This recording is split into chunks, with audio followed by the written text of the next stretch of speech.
प्रभु श्री राम की संपूर्ण कहानी। संचित्र संपूर्ण राम कथा। प्रभु श्री राम पर कालांतर में कई रामायण लिखी गई हैं, जिसमें वाल्मीकि रामायण, रामचरितमानस, कंबन रामायण, हनुमान रामायण, आनंद रामायण, मूल रामायण, एक श्लोकी रामायण सहित और भी कई रामायण प्रचलित हैं। पेश है प्रभु श्री राम संपूर्ण कहानी संक्षिप्त रूप में। त्रेता युग में अयोध्या के सूर्यवंशी राजा दशरथ की 3 रानियां कौशल्या, सुमित्रा और कैकेयी से 4 पुत्रों का जन्म हुआ, जिसमें श्री राम माता कौशल्या के पुत्र लक्ष्मण और शत्रुघ्न माता सुमित्रा के और भरत माता कैकेयी के पुत्र थे। चारों पुत्रों की शिक्षा पूर्ण होने पर महर्षि विश्वामित्र राजा दशरथ के महल आकर राम और लक्ष्मण को अपने यज्ञ की असुरों से रक्षा करने के लिए जंगल के आश्रम में ले जाते हैं। विश्वामित्र के आश्रम में श्री राम ताड़का का वध करके आश्रम की रक्षा करते हैं। ताड़का वध के बाद महर्षि विश्वामित्र श्री राम और लक्ष्मण के साथ जनकपुरी की ओर रवाना होते हैं। रास्ते में वे ऋषि गौतम के आश्रम से गुजरते हैं। वहां श्री राम अपने पैरों से स्पर्श करके पाषाण में परिवर्तित हो चुकी अहल्या को शाप मुक्त करते हैं। इसके बाद विश्वामित्र श्री राम एवं लक्ष्मण को जनकपुर में सीता स्वयंवर में ले जाते हैं। वहां भगवान श्री राम शिव जी का पिनाक धनुष तोड़ देते हैं। इसके बाद दशरथ जी के चारों पुत्रों का विवाह राजा जनक व उनके छोटे भाई कुसुमध्वज की पुत्रियों से होता है। श्री राम का विवाह सीता जी से, लक्ष्मण जी का विवाह उर्मिला से, मांडवी का विवाह भरत से और शत्रुघ्न का विवाह श्रुति कृतिक से होता है। देवासुर संग्राम में दशरथ का रानी कैकेयी ने साथ दिया था। दशरथ 2 वरदान मांगने का वचन देते हैं। श्री राम के राज्याभिषेक की तैयारी के दौरान मंथरा के उकसाने पर रानी कैकेयी श्री राम को 14 वर्ष का वनवास, अपने पुत्र भरत को अयोध्या का राजा बनाने का वरदान मांगती हैं। प्रभु श्री राम अपने पिता दशरथ के वचन को निभाने के लिए अपनी पत्नी सीता और भाई लक्ष्मण के साथ सन्यासियों का वेश धारण करके नियमों के तहत 14 वर्ष के लिए जंगल में चले जाते हैं। प्रभु श्री राम लक्ष्मण और माता सीता को निषाद राज केवट नाव से गंगा पार कराते हैं।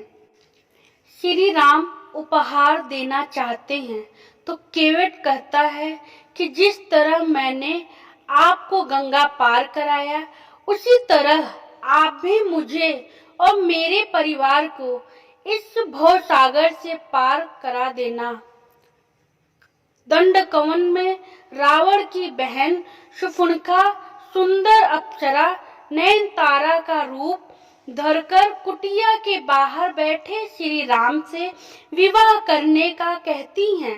श्री राम के इनकार करने पर वह लक्ष्मण से जिद करती हैं। फिर वह माता सीता को मारने दौड़ती हैं।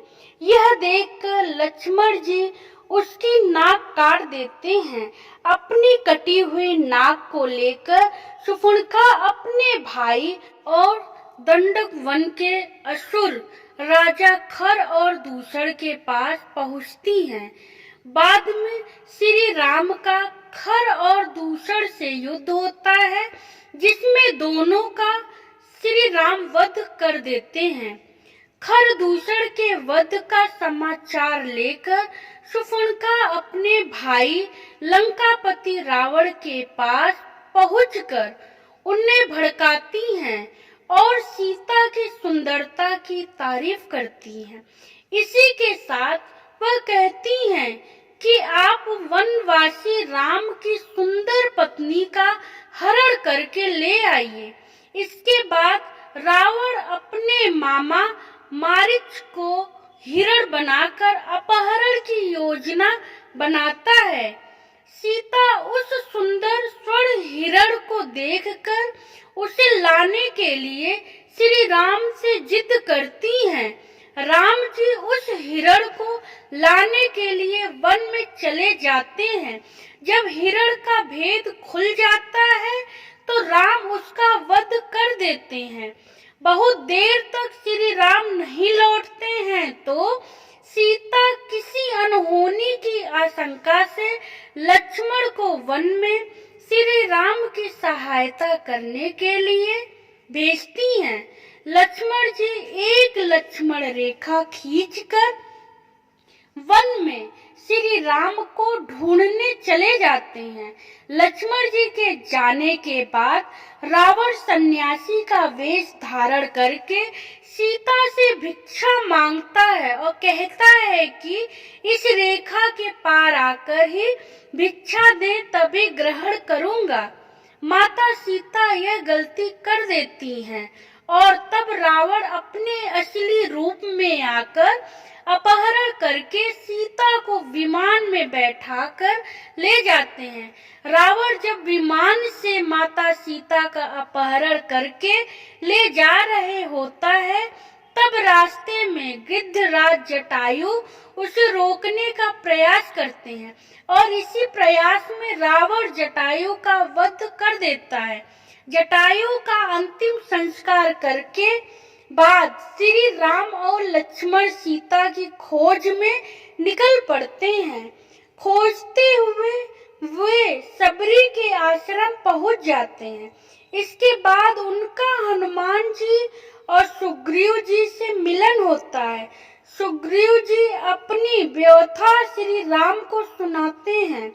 सुग्रीव की व्यथा सुनकर राम जी बाली वध के लिए तैयार हो जाते हैं और सुग्रीव और बाली के युद्ध के दौरान राम जी बाली का वध करके सुग्रीव को किष्किंधा का राजा बना देते हैं।